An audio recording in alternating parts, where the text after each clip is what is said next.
من شرور أنفسنا ومن سيئات أعمالنا من يهد الله فلا مضل له ومن يضلل فلا هادي له ونشهد أن لا إله إلا الله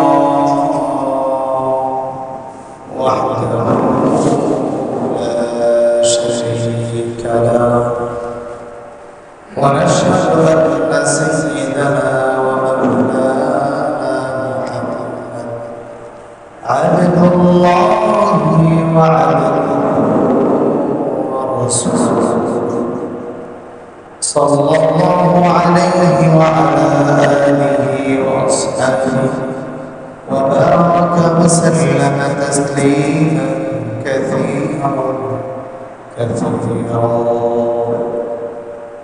أرسله بالحق بشيرا ونذيرا وداعيا إلى الله بإذنه وسراجا منيرا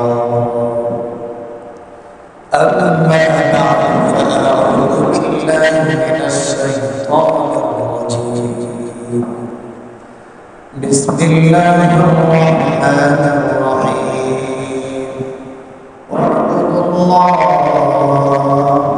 ولا تشركوا به شيئا وقال تعالى في آية أخرى قل هو الله أحد الله الصمد لم يلد ولم يولد ولم يكن له كفوا أحد صدق الله العظيم وصدق رسوله النبي الكريم ونحن على ذلك لمن الشاهدين والشاكرين والذاكرين والحمد لله رب العالمين الحمد لله আল্লাহ রাব্বুল আলামিনের দরবারে অসংখ্য অগণিত শুকরিয়া আদায় করছি।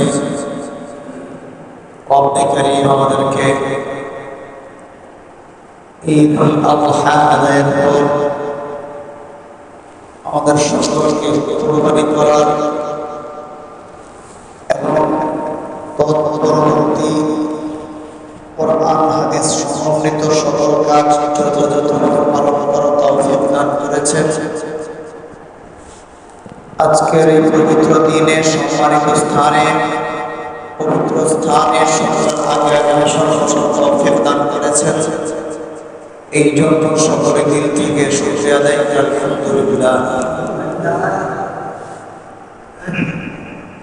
আমি যে আয়াতটি আপনাদের সম্মুখে তেলাওয়াত করেছি, রব্বে কারীম যদি তৌফিক দান করেন এই আয়াতের আলোকে সামান্য কিছু আলোচনা করার চেষ্টা করব ইনশাআল্লাহ। রব্বে কারীম কোরআনুল কারীমের মধ্যে সুস্পষ্ট ভাষায় বলে দিয়েছেন ওয়া'বুদুল্লাহ ওয়া লা তুশরিকু বিহি শাইআ। রব্বে কারীম এই কথা বলার পর ক্ষেত্র নাই ওয়ালা তুশরিকু বিহি শাইআ বলার পর রব্বে কারীম এটাও বলে দিয়েছেন ইন্না শিরকা লাযুলমুন আযীম। আল্লাহ রাব্বুল আলামিনের সাথে শিরকের যে মাধ্যমগুলো, যেই মাধ্যমগুলোর মাধ্যমে আমরা আল্লাহর সাথে অন্যকে শিরিক করি, রব্বে কারীম সেটাও উল্লেখ করে আমাদের সম্মুখে স্পষ্ট করে দিয়েছেন যে এই পন্থাগুলো থেকেও তোমরা বিরত থাকবা, এগুলো জেনে রাখবা, যাচাই বাছাই করবা। রব্বে কারীম কোরআনুল কারীমের ৩০ নং পারা শেষ পর্যায়ে সূরাতুল ইখলাসের মধ্যে স্পষ্ট ভাষায় বলে দিয়েছেন কুল হুয়াল্লাহু আহাদ আল্লাহুস সামাদ লাম ইয়ালিদ ওয়া লাম ইউলাদ ওয়া লাম ইয়াকুল লাহু কুফুওয়ান আহাদ। রাসূল সাল্লাল্লাহু আলাইহি ওয়াসাল্লাম আয়াতগুলো সমন্বয়ে নিজে বলেছেন মান ক্বালা লা ইলাহা ইল্লাল্লাহ দাখালাল জান্নাহ। আসলে সর্বপ্রথম যে আয়াতটা আপনাদের সম্মুখে তেলাওয়াত করেছি, আপনি কারীম বলেছেন আল্লাহ লা তুশরিকু বিহি শাইআন ইন্নাশ শিরকা লাযুলমুন আযীম। রব বলেছেন রবের ইবাদত করো, আল্লাহর ইবাদত করো, রবের সাথে কাউকে শরীক করো। ওয়ালা তুশরিকু বিহি শাইআন, কোন বস্তুকে রবের সাথে তোমরা শরীক করো না, অংশীদার বানাও না, তার সমকক্ষ বানাও না, সমপর্যায়ের বানাও না। যদি সমপর্যায়ের বানাও, যদি সমকক্ষ বানাও, রবের সাথে যদি কাউকে শরীক করো, তাহলে কি হবে? ইন্নাশ শিরকা লাযুলমুন আযীম, নিশ্চয়ই শিরক হচ্ছে অনেক বড় ধরনের জুলুম, অনেক বড় ধরনের গুনাহ। রব্বে কারীম আমাদেরকে ইবাদত করার জন্য বলেছে, তার সাথে কাউকে শরীক করতে নিষেধ করেছে। এই বুঝেই তো দুনিয়াতে দুনিয়ার কাউকে সিজদা করার জন্য আদেশ করেন নাই। দুনিয়ার কাউকে সিজদা করার জন্য নবী রাসূলুল্লাহ কাউকে বলেন নাই। একমাত্র রব যখন সাইয়্যিদুনা আদম আলাইহিস সালামকে বানিয়েছেন জান্নাতে থাকা অবস্থায়, রব তখন ফেরেশতাদেরকে আদেশ করেছিলেন আদম আলাইহিস সালামকে সিজদা করার জন্য।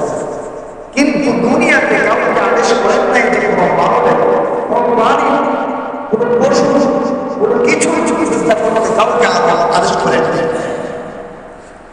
বিশ্বনবী সাল্লাল্লাহু সাইয়্যিদুনা মুহাম্মদ রাসূলুল্লাহ সাল্লাল্লাহু আলাইহি ওয়াসাল্লাম বলেছেন, পৃথিবীর মধ্যে যদি আমি কাউকে সিজদা করার জন্য আদেশ সিজদা করতে, তাহলে আমি স্ত্রীদেরকে বলতাম, ও স্ত্রীরা তোমরা আমাদের স্বামীদেরকে সিজদা করো, এছাড়া কাউকে সিজদা করা যায় নাই।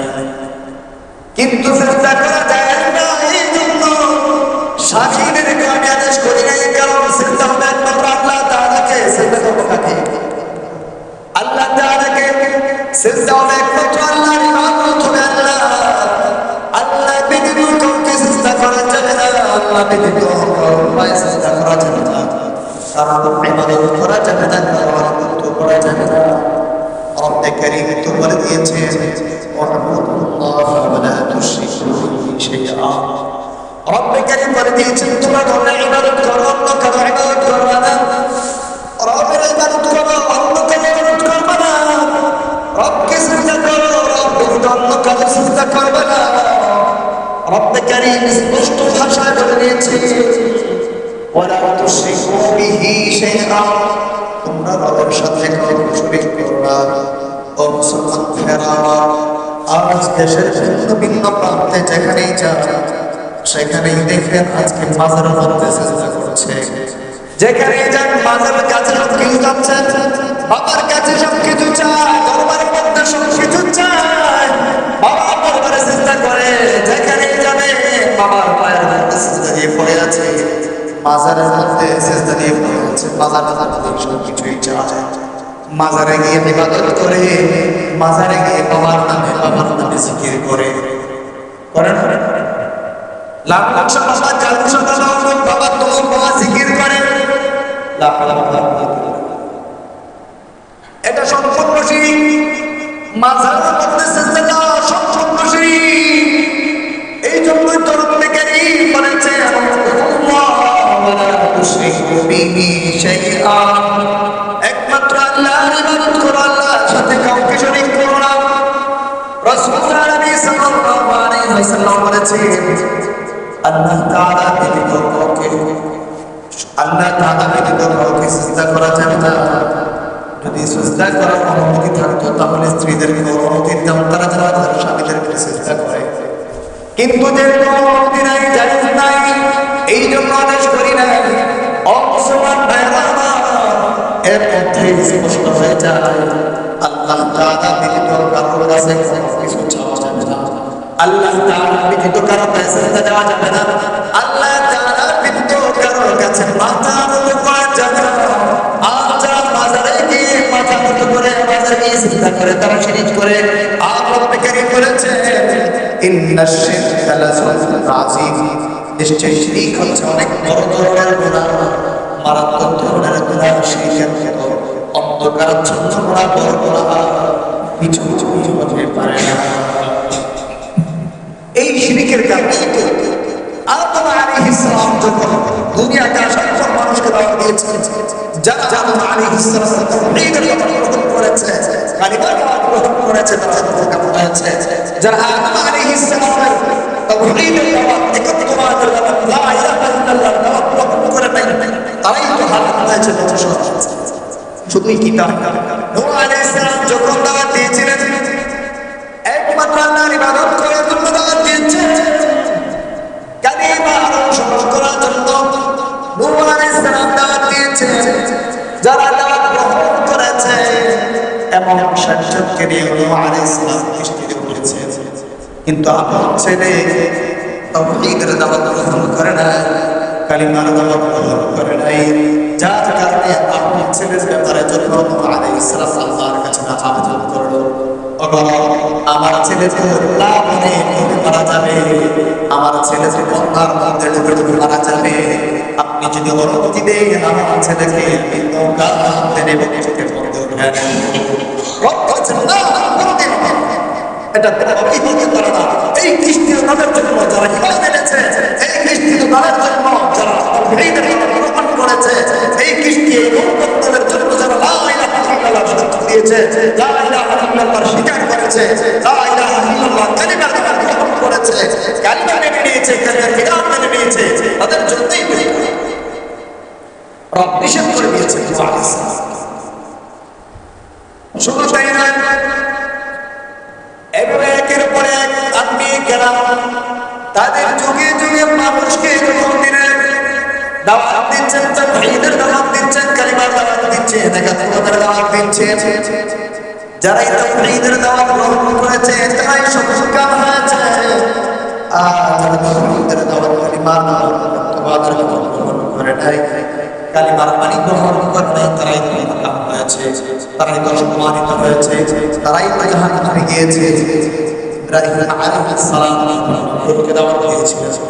ইব্রাহিম আলাইহিস সালাম বলেছেন, ইন্নাল্লাহা ইউহয়ী ওয়া ইউমীত। ইব্রাহিম আলাইহিস সালাম নূহকে বলেছেন, আরে নূহ, আল্লাহর ইবাদত করো, আল্লাহ ছাড়া কারো ইবাদত করো না, আল্লাহ ছাড়া কারো মাবুদ নেই, একমাত্র আল্লাহ তাআলাই ঈশ্বর। নমরুদ বলেছিল, আনা রাব্বুকুমুল আ'লা, আমি তো বড় খোদা, আমার থেকে বড় আল্লাহ বড় খোদার কি আছে? নমরুদ বলেছে, আমার থেকে বড় খোদার কি হতে পারে? কে আছে আমার থেকে বড় খোদা? ইব্রাহিম আলাইহিস সালাম বলেছেন, আল্লাহ ইউহয়ী ওয়া ইউমীত, সবচেয়ে বড় খোদা তিনি, যিনি মৃত্যু দান করেন, যিনি জীবিত করেন, তিনিই তো বড় খোদা। এই কথা বলার পর জেলখানা থেকে দুইজন ব্যক্তি ডেকে নিয়ে এসেছে, এদিকে নিয়ে আসো, দুজন দিকে দুজন কোন দিকে নিয়ে আসো। একজনকে নমরুদ ছেড়ে দিয়েছে, আরেকজনকে নমরুদ হত্যা করেছে। হত্যা করার পর নমরুদ ইব্রাহিম আলাইহিস সালাম বলেন, ইব্রাহিম দেখো দেখো, আমি তো বড় খোদা, আমি একজনকে জীবিত রেখে দিয়েছি, আরেকজনকে মৃত্যুদান করেছি। মাথা কত বড়, মোটা মাথা, কত বড় মাথা! আল্লাহ তাআলার বাণীর সাথে যুক্তি দেখাইতে এসেছে, কোরআনের সাথে যুক্তি দেখাইতে এসেছে। রব্বে কারীম সাথে সাথে ইব্রাহিম আলাইহিস সালামকে আদেশ করেছে, ইব্রাহিম ইন্নাল্লাহা ইয়াতি বিশ-শামসি মিনাল মাশরিকি ফায়াতি বিহা মিনাল মাগরিব। আর ইব্রাহিম, তুমি নমরুদকে বলো, আমার রব শুভ আকাশের সর্বদা সূর্য উঠায়, তুই যদি খোদা হোস, তুই যদি রব হোস, তুই যদি আল্লাহ হোস, পশ্চিম আকাশে সূর্য উঠা দেখে তোর কেমন ক্ষমতা? ফাবুহিতাল্লাযী কাফার। নমরুদ হতভম্ব হয়ে গিয়েছে, অস্বীকার করা শুরু করেছে, আর শুরু করেছে, আমি ইব্রাহিমের খোদারে দেখে দেবো, ইব্রাহিমের খোদার খতম করে দেবো, আল্লাহকে দেখ তুই কি করতে পারো, দেখে আমি। এই বলে নমরুদ তার যে মন্ত্রী পরিষদ আছে তাদেরকে বলা শুরু করেছে, যাও তোমরা তীর নিয়ে আসো, আমি তীর নিক্ষেপ করে ইব্রাহিমের খোদার খতম করে দেবো। ইব্রাহিম আলাইহিস সালাম, আরে গাধা, এটা কোন ধরনের কথা বললি? কি বলতেছিস? আল্লাহরে খতম করবি কোথা থেকে? তুই আসমান পর্যন্ত তোর একটা বাহিনী প্রথম আসমানে পাঠাতে পারছিস? কি বলে? আসমান পর্যন্ত কেউ প্রথম আসমানে যেতে পেরেছে? পৃথিবীর ইতিহাসে কেউ যেতে পেরেছে প্রথম আসমানে? আজ পর্যন্ত প্রথম আসমানে যেতে পারে না। কি মনে মনে আল্লাহকে ধ্বংস করে দেবে তীর মেরে। আল্লাহ যে যেমন তার সাথে আছে নমরুদ বলেছে আপনাকে তীর মেরে ধ্বংস করে দেবে। আল্লাহ তাআলা বলে পাগল তো পাগলের সাথে আসলে একটু মজা করতে দেখি পাগল কত খেলতে পারে আমার সাথে। এই কথা বলার পর নমরুদ যখন আল্লাহ তাআলাকে হত্যা করার জন্য উপর দিকে তীর নিক্ষেপ করে, তীর নিক্ষেপ করার পর রব্বে কারীম ফেরেশতাদেরকে আদেশ করে, ওরে ফেরেশতারা তোরা কোথায়? ফেরেশতারা বলে লাব্বাইক লাব্বাইক ইয়া রাব্বি লাব্বাইক। উপস্থিত ইয়া রাব্বি উপস্থিত। কি বলবেন বলেন, কি আদেশ করবেন? আমরা মানতে রাজি আছি। রব বলেছে একটা জব্বা জবাই করো, জলদি করে জব্বা জবাই করায়। এই যে নমরুদের তীর নিক্ষেপ করেছে তার তীরের মাথার মধ্যে দুবার একটু রক্ত নিয়ে লাগায় দেয়। ফেরেশতারা তাই করেছে। তীর যখন ফিরে এসেছে নমরুদ তীর দেখে দেখ আমি ইব্রাহিমকে খোদার কথা করে দিয়েছি। আল্লাহ তাআলা বলতেছে ওরে গাধা তুই আমার কথা করছিস না, আমি তো খেলা দেখাইতেছি। সাথে সাথে রব্বে কারীম মশা লেগরা মশাকে আদেশ করেছে, ডাক দিয়েছে। মশাকে আল্লাহ তাআলা আদেশ করে বলতেছে, ডাক দিয়ে বলতেছে কোথায়? আল্লাহ তাআলাকে মশা সাক্ষ্য দিয়ে বলতেছে লা ইলাহা ইল্লাল্লাহ। আল্লাহ তাআলাকে সাক্ষ্য দিয়ে বলতেছে মশা। আল্লাহ তাআলাকে বলতেছে আল্লাহ উপস্থিত রয়েছে। কি বলবো, কি আদেশ করেছে? আমরা মানতে রাজি আছি। আল্লাহ বলে তুই তো লেখা তুই কি করবি? আল্লাহ আমার কিন্তু সব আপনি আদেশ করলেই তো ঠিক হয়েছে। কোন ফায়াকুন আল্লাহ তাআলা যখন কোনো জিনিস হওয়ার জন্য আদেশ করে সাথে সাথে লেখা মশা আদেশ করার সাথে সাথে সেই নাকি দিয়ে ঢুকে তার মগজের মধ্যে গিয়ে বসেছে। সেখানে কামড় মারে, কামড় মারার পর নমরুদ তার আশপাশ যারা রয়েছে তাদেরকে বলে মাথার মধ্যে আঘাত করে, তার আঘাত করলে একটু মশা কামড় বন্ধ করে। তো কামড় বন্ধ করার পর কিছুক্ষণ বল থাকে, আবার যখন কামড় দেয় পরে মাথা আঘাত করে। এভাবে তার সাথে যে ছিল বারবার থাপ্পড় মারতে মারতে নিজেও বিরক্ত হয়ে গেছে, কতক্ষণ মারা যায়। নমরুদের কাছে হাত লাগে, কারণ থাপ্পড় মারলে মাথা ব্যথা বন্ধ হয়ে যায়। ওই মশা যে কামড় বন্ধ করে সে তো আর জানে না কি হচ্ছে। আল্লাহ রাব্বুল আলামিন কি খেলা দেখাইছে। এমন করতে করতে কোথায় গিয়ে ওই ব্যক্তি বিরক্ত হয়ে জুতা এনে পা থেকে এমন জোরে পা বাড়ি মেরেছে মাথার মধ্যে, রবের মাথায় জুতার কত মজা। সে বলছে সারা আমি কোনো রকম আপনার ঠিক কথা লেগে আছে। ইব্রাহিম আলাইহিস সালাম বলেছেন লা ইলাহা ইল্লাল্লাহ উবুদুল্লাহ ওয়া লা তুশরিকু বিহি শাইআ। আল্লাহ তাআলা ইবাদত করো, আল্লাহ তাআলা এক আল্লাহর সাথে কাউকে শরীক করো না। ইন্নাশ শিরকা লাযুলমুন আযীম। নবী বলেছে আমি তোমার খোদা, আমি ছাড়া আমি আমাকে করব, সবাই করব আমার ইবাদত করো। এইজন্য আল্লাহ তাআলা খেলা দেখাচ্ছেন। সর্বশেষ জুতা পিটা করায় আল্লাহ তাআলা নমরুদকে দুনিয়া থেকে বের করে দিয়েছেন। শুধু তাই না, এমন করে মুসা আলাইহিস সালামের জমানায় ফেরাউনকে আল্লাহ তাআলা পানিতে ডুবা মারিয়েছে। ফেরাউনকে মুসা আলাইহিস সালাম তাওহীদের দাওয়াত দিয়েছে, কালিমার দাওয়াত দিয়েছে, কালিমাতের দাওয়াত দিয়েছে। কিন্তু মুসা আলাইহিস সালামের দাওয়াত ফেরাউন গ্রহণ না করে ফেরাউন বলা শুরু করেছে আনা রাব্বুকুমুল আ'লা। এই কথা বলার পর রব্বে কারীম ফেরাউনকে দেখিয়ে দিয়েছে নীল দরিয়ার মধ্যে ফেরাউনকে ডুবিয়ে মেরে এমন নজির রেখে দিয়েছে পৃথিবীবাসীর জন্য কিয়ামত পর্যন্ত সমস্ত পৃথিবীবাসী এসে দেখবে রব্বুকুমুল আ'লা বড় খোদা কি পরিণতি, বড় খোদা পরিস্থিতি হয়েছে। আল্লাহ দেখিয়ে দিয়েছে। শুধু তাই নয়, মুহাম্মদুর রাসূলুল্লাহ সাল্লাল্লাহু আলাইহি ওয়াসাল্লামের জামানায় যারা তাওহীদের দাওয়াত গ্রহণ করেছে, কালিমার দাওয়াত গ্রহণ করেছে, লা ইলাহা ইল্লাল্লাহ দাওয়াত, লা ইলাহা ইল্লাল্লাহ পানি মেনে নিয়েছে, আল্লাহ পাক রব্বুল আলামিন তাদেরকে সম্মানিত করেছে। আর যারা তাওহীদের পানি গ্রহণ করেন নাই, কালিমার পানি গ্রহণ করেন নাই, তাওহীদের পানি গ্রহণ করেন নাই, আল্লাহর সাথে শরীক করেছে, আল্লাহ পাক রব্বুল আলামিন তাদেরকে শাস্তি দিয়ে দুনিয়াবাসীর জন্য কিয়ামত পর্যন্ত পৃথিবীবাসীর জন্য আল্লাহ পাক রব্বুল আলামিন নজির রেখেছেন, মেসাজ রেখেছেন, উপমা রেখে দিয়েছে। কিয়ামত পর্যন্ত যারা আল্লাহ তাআলার পানি মানবেন, আল্লাহ তাআলার তোমাদের কথা স্বীকার করবে, তাওহীদের কথা স্বীকার করবে, কালিমা গ্রহণ করবে, কালিমা মেনে নেবে, তারাই সম্মানিত হবে, সফল কাম হবে, তারাই হবে সফল কাম, তারাই হবে সম্মানিত। আর যারা কালিমা দাওয়াত গ্রহণ না করবে তারাই হবে অসম্মানিত। বিশ্বনবী সরকার মুহাম্মদ রাসূলুল্লাহ সাল্লাল্লাহু আলাইহি ওয়াসাল্লাম বলেন, বিশ্বনবী সাল্লাল্লাহু আলাইহি ওয়াসাল্লাম সর্বপ্রথম একাই ছিলেন, তাওহীদের দাওয়াত দিয়েছেন। আবু বকর রাদিয়াল্লাহু তাআলা আনহু, উসমান গনি রাদিয়াল্লাহু তাআলা আনহু, ওমর রাদিয়াল্লাহু তাআলা আনহু, আলী রাদিয়াল্লাহু তাআলা আনহু, এমনি ভাবে অন্যান্য সকল সাহাবায়ে কেরাম তাওহীদের দাওয়াত গ্রহণ করেছে, কালিমার দাওয়াত গ্রহণ করেছেন, লা ইলাহা ইল্লাল্লাহ মানে মেনে নিয়েছেন, যাকাতুল্লাহ দাওয়াত গ্রহণ করেছেন। এই কারণে তারা সম্মানিত হয়েছেন, সফল কাম হয়েছে। প্রখ্যাতরা যারা আছেন, আপনি দেখে আবু জাহেল শাইবা, তারা রাসূলের দাওয়াত গ্রহণ করেন নাই, রাসূল দাওয়াত দিয়েছে, রাসূলের কথা শোনেন নাই, রাসূলের কথা মানেন নাই, তাওহীদের বাণী মেনে নাই, কালিমার বাণী মেনে নেয় নাই, কালিমার দাওয়াত গ্রহণ করে নাই।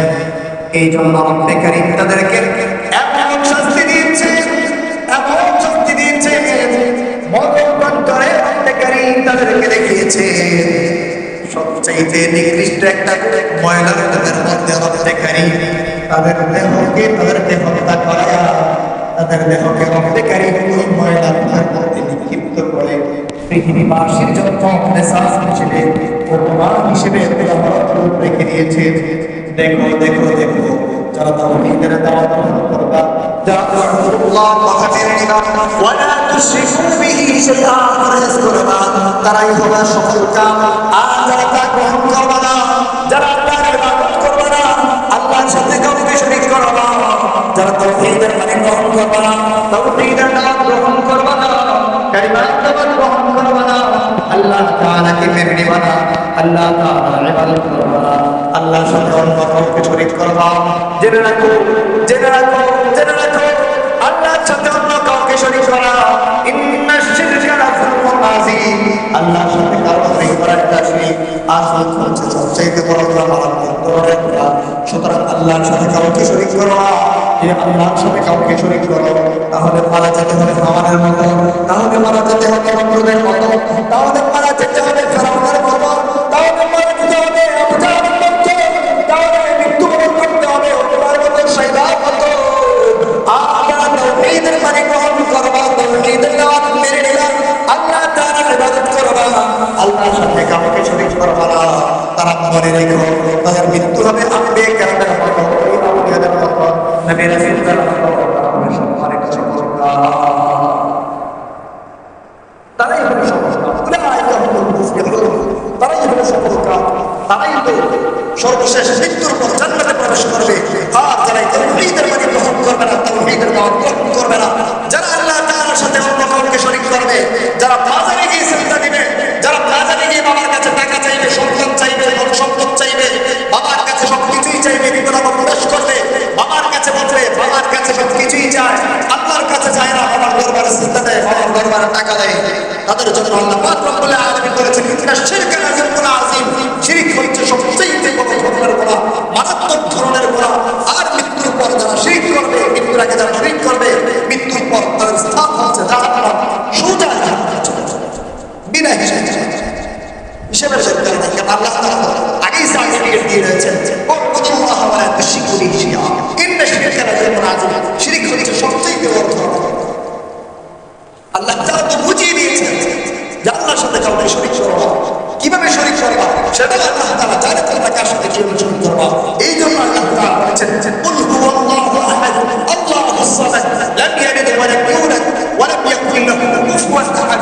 আল্লাহ তাআলা স্পষ্ট ভাষায় বলে দিয়েছেন, কুল তোমরা বলো আল্লাহু আহাদ, আল্লাহ তাআলা এক, আল্লাহুস সামাদ, আল্লাহ তাআলার মতো বড়, আল্লাহ তাআলার মতো একত্ব কেউ নেই। আল্লাহ তাআলা বলে দিয়েছেন কুল হুয়াল্লাহু আহাদ আল্লাহুস সামাদ লাম ইয়ালিদ ওয়া লাম ইউলাদ ওয়া লাম ইয়াকুল লাহু কুফুওয়ান আহাদ। আল্লাহ তাআলা কাউকে জন্ম দেন নাই, কারো থেকে জন্ম গ্রহণ করেন নাই, কোনটাই না। আল্লাহ তাআলা মা নাই, বাবা নাই, দাদা নাই, দাদি নাই, সন্তান নাই, সন্ততি নাই, কিছুই নাই। লাম ইয়ালিদ ওয়া লাম ইউলাদ, কারো থেকে তিনি জন্ম গ্রহণ করেন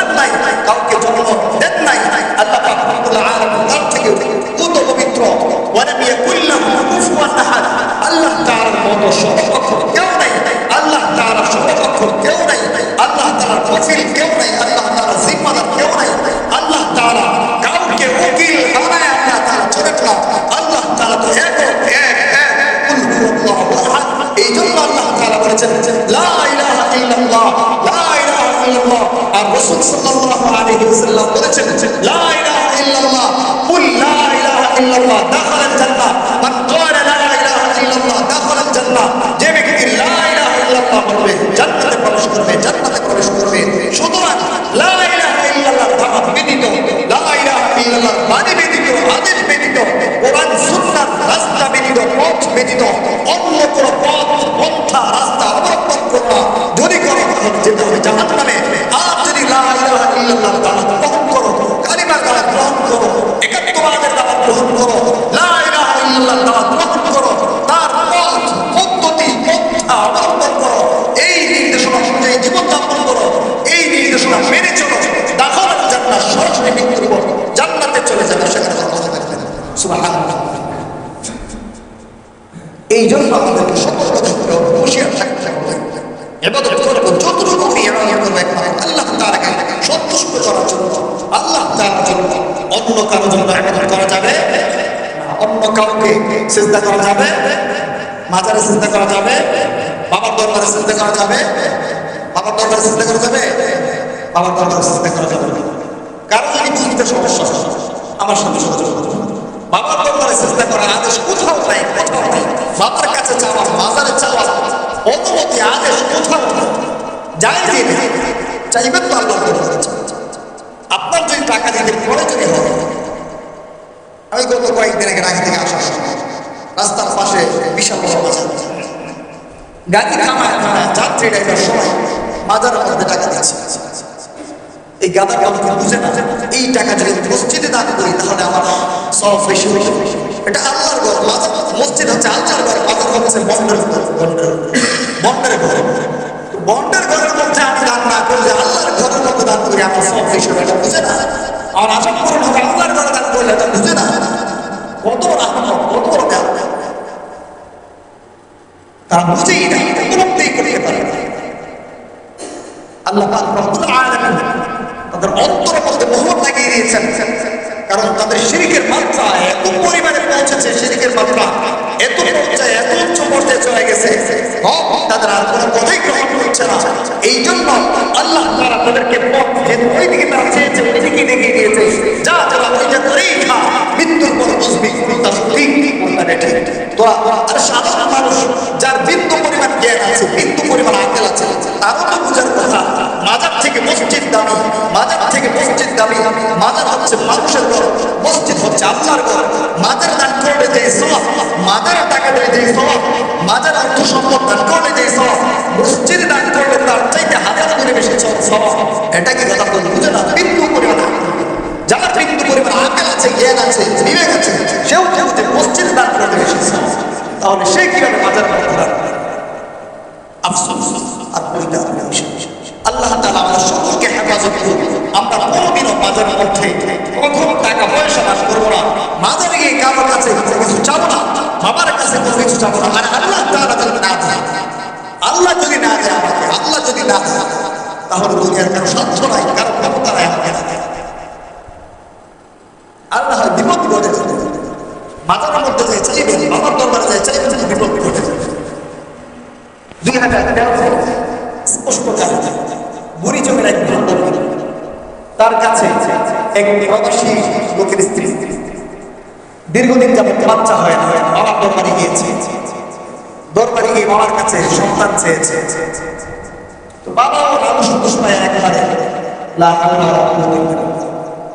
ওই মহিলার পেটে বাচ্চা চলে এসেছে, ছেলে বিদেশ চলে আসে, বাচ্চা চলে এসেছে। পরবর্তীতে ঘটনাক্রমে তখন 2000 আপনাদের মনে আছে না জানি না, তখন কমলা চলছে মানুষ চোর নামে একটা গুজব উঠেছিল, একটা আওয়াজ উঠেছিল মানুষ চোর। তখন আমি ছিলাম রেস কোর্স, বড় হাইস, কালো গ্লাস। ওই বর্ণবিনা নামে যে কোনোভাবে মামলা হয়েছে মহিলার সাথে আঘাত করার কারণে, পরবর্তীতে এই মামলা যখন কুমিল্লাতে গিয়েছে হাজিরা দেওয়ার জন্য পরিচয় থেকে যখন আসছে, এই যে রেল ক্রসিং করেছে, রেল সিগন্যাল করেছে, সিগন্যাল করার পর ওই পিছন থেকে এই গাড়িটা তারা হুড় করার জন্য, তার মামলার সময় পার হয়ে যাচ্ছে, তারা হুড় করার জন্য দৌড়ে আসছে। আর এইদিকে পুলিশ সন্দেহ করে সিগন্যাল দিয়েছে, সে তার সিগন্যাল ক্রস করে সামনে চলে গিয়েছে। সামনে যাওয়ার কারণে তারা সন্দেহবশত সিগন্যাল দিয়েছে, সিগন্যাল যখন ক্রস করেছে তখন তাদের সন্দেহ লেগেছে, কারণ তখন তো একটা আওয়াজ ছিল। তারা গিয়ে সাথে সাথে ওইখানে পিটিয়ে, আর্মি ছিল, পুলিশ ছিল, ফায়ার সার্ভিসের লোক ছিল, পিটিয়ে সাথে সাথে 3 জনকে জায়গায় মেরে ফেলেছে। ওই গাড়ি ড্রাইভার ছিল বাড়ি চালুদার ছিল, তার ছেলে ছিল, ড্রাইভারকে জায়গায় মেরে ফেলেছে। আর ওই ভদ্র বাবার হাত পা ভেঙে ফেলেছে। পরবর্তীতে খোঁজ খবর নিয়ে ডেকে গিয়েছে, বাবা তোর বাড়ি গিয়েছে করার জন্য, সন্তান চাওয়ার জন্য বাবা সন্তান দিয়ে দিয়েছে। এই জন্য আমরাও সতর্ক থাকবো। আমাদের আত্মীয় স্বজন যারা আছে, আমাদের স্ত্রী সন্তান যারা আছে, সকলকে সতর্ক রাখবো, সকলকে আমরা সচেতন করবো। মাজারে গিয়ে কখনো চেষ্টা করবো না, মাজারে গিয়ে কোনো কিছু চাবই না। কোনো কিছু চাইতে যদি মন চায়, নামাজে দাঁড়িয়ে যার নামাজ পিছিয়ে, আপনার ঘরের মধ্যেই নামাজে দাঁড়িয়ে যান, যার নামাজ পিছিয়ে গভীর রাত্রে রবের কাছে নামাজ পড়ে দোয়া করেন, রব্বানা আতিনা ফিদ দুনিয়া হাসানাতাও ওয়া ফিল আখিরাতি হাসানাতাও ওয়া কিনা আযাবান্নার। রবের কাছে দোয়া করেন, রব সবকিছু বুঝে। আল্লাহ তাআলা আমাদের সকলকে বোঝার তৌফিক দান করুন। বেশি বেশি করে আল্লাহ তাআলার ইবাদত করার তৌফিক দান করুন, শিরক মুক্ত ইবাদত করার তৌফিক দান করুন। ওয়া আখিরু দাওয়ানা আলহামদুলিল্লাহি রাব্বিল আলামিন। রাসূলুল্লাহ সাল্লাল্লাহু আলাইহি ওয়াসাল্লাম।